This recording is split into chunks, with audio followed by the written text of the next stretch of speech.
আওয়ামী লীগের মনোনয়ন নিয়ে গত সংসদ নির্বাচনে মাগুরা থেকে সংসদ সদস্য নির্বাচিত হয়েছিলেন সাকিব আল হাসান। ছাত্র জনতার অভ্যুত্থানে শেখ হাসিনা সরকারের পতনের পর পাল্টে গেছে প্রেক্ষাপট। পট পরিবর্তনে সংসদ সদস্য পদ হারিয়েছেন। একটি হত্যা মামলার আসামি করা হয়েছে তাকে। এছাড়া শেয়ার লেনদেনের কারসাজির অভিযোগে তাকে 50 লাখ টাকা জরিমানা করেছে Bangladesh securities and exchange commission BSEC। এরই মধ্যে টেস্ট ও টি-20 ক্রিকেট থেকে অবসরের ঘোষণা দিয়েছেন তিনি। গত 5 আগস্ট স্বৈরাচার শেখ হাসিনা সরকারের পতনের পর থেকে এখনও দেশে ফেরেননি সাকিব আল হাসান। সব মিলিয়ে সময়টা তার প্রতিকূলে। কানপুরে দ্বিতীয় টেস্টের আগে বৃহস্পতিবার 26 সেপ্টেম্বর সংবাদ সম্মেলনে বিষয়টি স্বীকার করেন তিনি। বলেন, দেশের পরিস্থিতি বদলে গেছে, যা আমাদের নিয়ন্ত্রণে ছিল না। তবে নানা চাপের মধ্যে মনোযোগটা মাঠেই ছিল। আমি কিভাবে ধরে রাখছি সেটা আল্লাহ জানে, আমি নিজেও জানি না।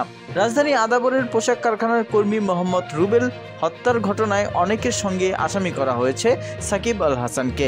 বিষয়টি সম্পর্কে দৃষ্টি আকর্ষণ করা হলে তিনি বলেন, একটি মামলা করা হয়েছে, আসলে সবারই অধিকার আছে, কিন্তু আপনারা জানেন এটা কেমন ধরনের মামলা ছিল, কিংবা আমি ওই সময় কোথায় ছিলাম, আমার কাজ কি ছিল, কিংবা আমি কি করছিলাম, এই বিষয়টা নিয়ে আসলে খুব বেশি কথা বলতে চাই না।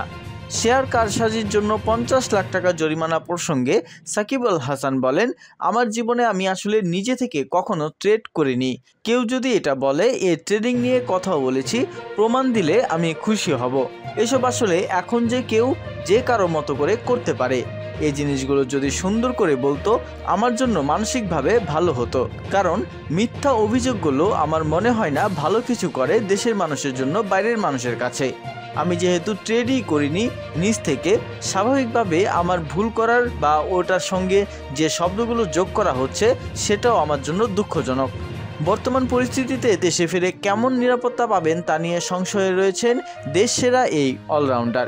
এই প্রসঙ্গে তিনি বলেন, আমি বাংলাদেশের নাগরিক, সেখানে যাওয়া আমার জন্য সমস্যা হওয়া উচিত না, কিন্তু সেখানে যাওয়ার পর কি হবে সেটাই উদ্বেগের বিষয়। বাংলাদেশে যাওয়ার কোনো সমস্যা না, বাংলাদেশে বাস করা, নিরাপত্তা নিয়ে আমার স্বজন বন্ধুদের কাছে যা শুনেছি তা উদ্বেগের। আশা করি সবকিছু ঠিক হয়ে যাবে, একটা সমাধানে আসবে।